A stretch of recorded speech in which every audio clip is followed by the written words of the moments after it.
Did you ever hear the tale of Darth Plagueis the Wise? I thought not. It is not a story the Jedi would tell you. It is a Sith legend. Darth Plagueis was a dark lord of the Sith, so powerful and so wise he could use the Force to influence the midichlorians and create life. He had such a knowledge of the dark side that he could even keep the ones he cared about from dying. The dark side of the Force is a pathway to many abilities some consider to be unnatural. He became so powerful, the only thing he was afraid of was losing his power, which eventually, of course, he did. Unfortunately, he taught his apprentice everything he knew. Then his apprentice killed him in his sleep. Ironic. He could save others from death. It is a truth universally acknowledged that most people have never heard the tale of Darth Plagueis the Wise. But honestly, there's not much to it. Everything that Darth Sidious, or Emperor Palpatine, says in Episode 3, Revenge of the Sith is basically everything that we know about him, which is kind of ridiculous. And everyone wants to know more about him. There was a book read about him, but most of that book is not even canon anymore, according to George Lucas and the Star Wars administration, which I think is really, really funny. So today, I will tell you the full story of Darth Plagueis the Wise, everything that I was able to come up with that wasn't more of the same, blah, blah, blah, blah, blah, you know, and, yeah. Let's, get right in. No one really knows what species Darth Plagueis is. In James Luceno's book, Darth Plagueis, he was quoted as being a Mun, although many people think that he was a Nemwadian from Naboo, which would make sense because Emperor Palpatine, Darth Sidious, whatever you want to call him, is from Naboo. He was a senator from Naboo, and then he became the Chancellor, which is why he was able to really manipulate Senator Padmé Amidala, previously Queen Amidala, you know, and why he was able to get under Anakin's skin so much, creating Lord Vader, as we all know, if you know Star Wars. Oh yeah, I think it needs to be said that if you don't know the story of Star Wars and you want to watch the movies and you want to do your own research, you probably shouldn't watch this video until you've watched Revenge of the Sith. Honestly, out of all the prequels, that's probably my favorite prequel.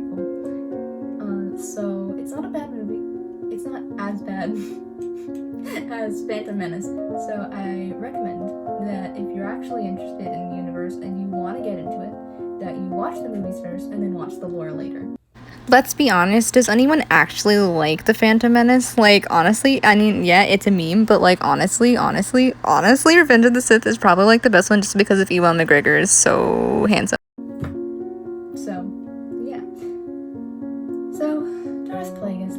Let's talk about Darth Plagueis. Darth Plagueis was a Dark Lord of the Sith. Wow, that was the most riveting content I've ever seen in my entire life. Like, so riveting, I can't even. He was Darth Sidious's Sith master. And Plagueis is well known for experimenting with midichlorians to basically engineer immortality, which led him to apparently bringing people back to life and stopping them from dying. If you have watched Episode 1 of Star Wars... You know, the movie we all decided was terrible about a minute ago. You will know what midichlorians are. Qui-Gon Jinn, Obi-Wan Kenobi's original master, has a little chit-chat with Anakin where he does a blood test on Anakin, the 9-year-old. Fun. And he tells him that midichlorians are these little, like, microorganisms, I'm thinking, to my understanding, microorganisms that swarm in larger numbers in people who are force sensitive. So people with higher counts of midichlorians tend to be more in tune with the Force. So as we've also learned from this monologue, when Darth Sidious had grown older and no longer needed his master, even though he didn't say it was himself in his little speech, he kills his master in his sleep and comes into possession of his droid, which is KN11, I'm pretty sure. I could be wrong. Please don't yell at me, please don't yell at me, please don't yell at me, please don't yell at me. And also all of his research.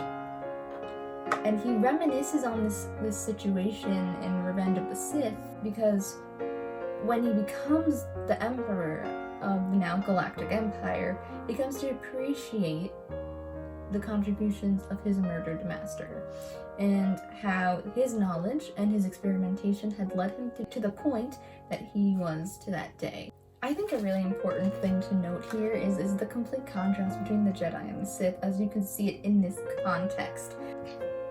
The Jedi are known to be the peacekeepers of the galaxy. Every single thing that they do in terms of their order is to restore peace to the galaxy and keep peace between planets, between races, between people.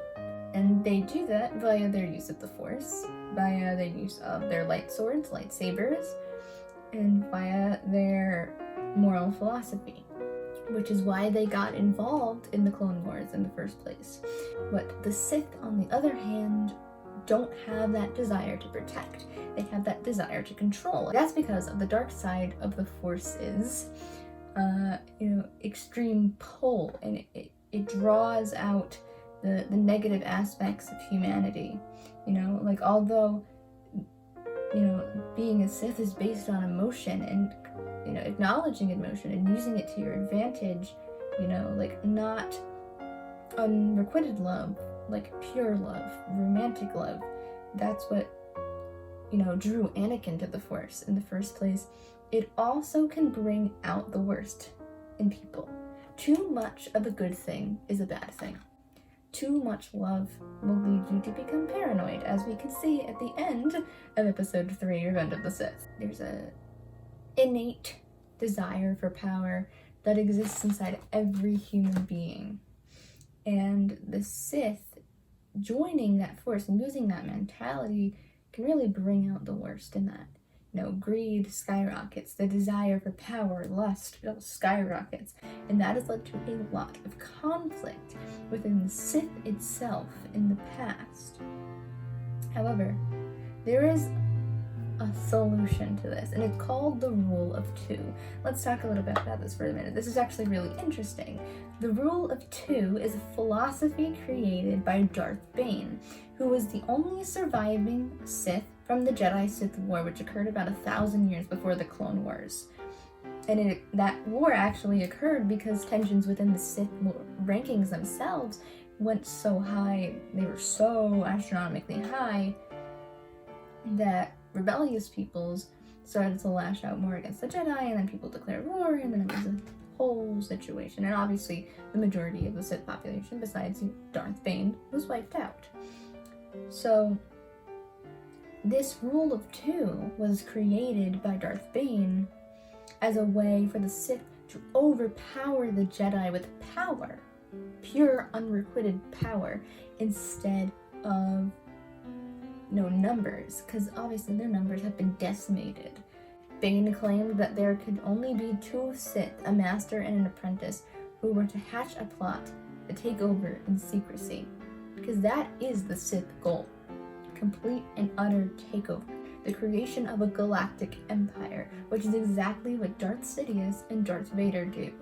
And this Rule of Two, you can see it clearly. Plagueis and Sidious, Sidious and Maul, Sidious and Dooku, Sidious and Skywalker, Vader, because obviously gotta change your name when you become a Sith, because that makes you all cool and stuff.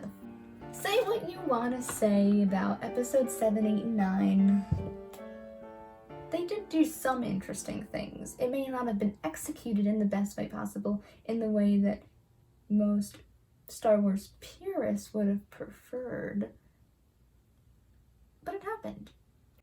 And one of the interesting things that happens is that we find out that Rey, the main protagonist of the new Star Wars trilogy, is actually the granddaughter of Palpatine.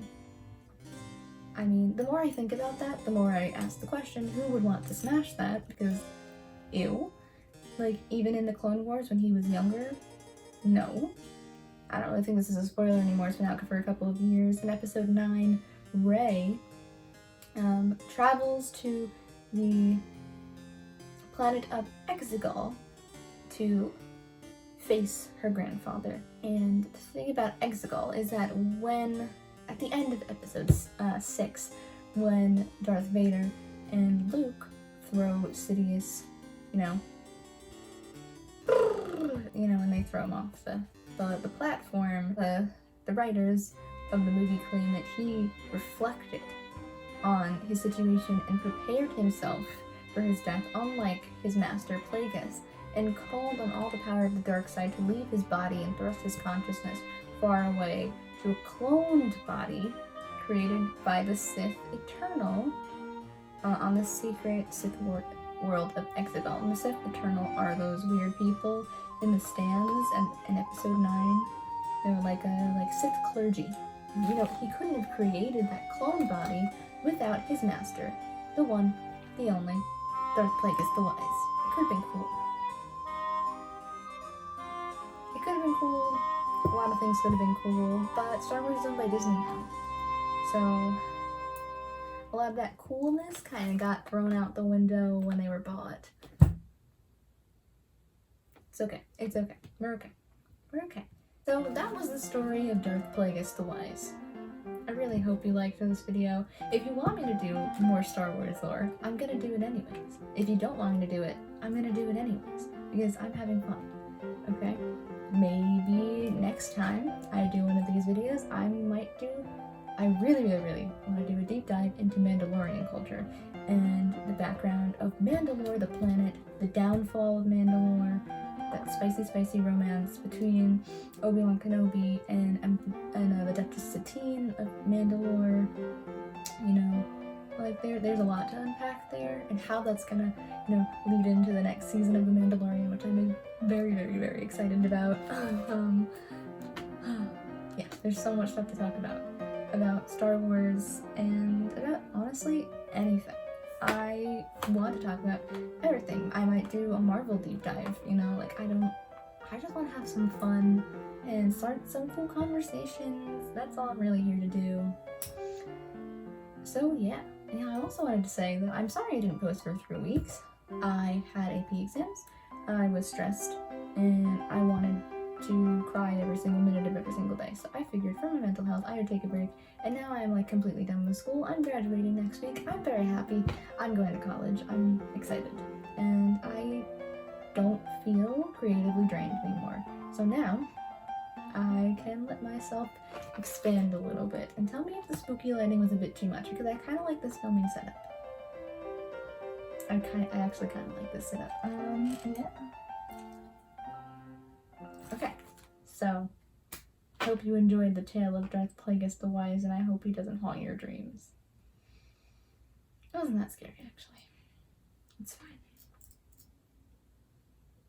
Okay. Bye.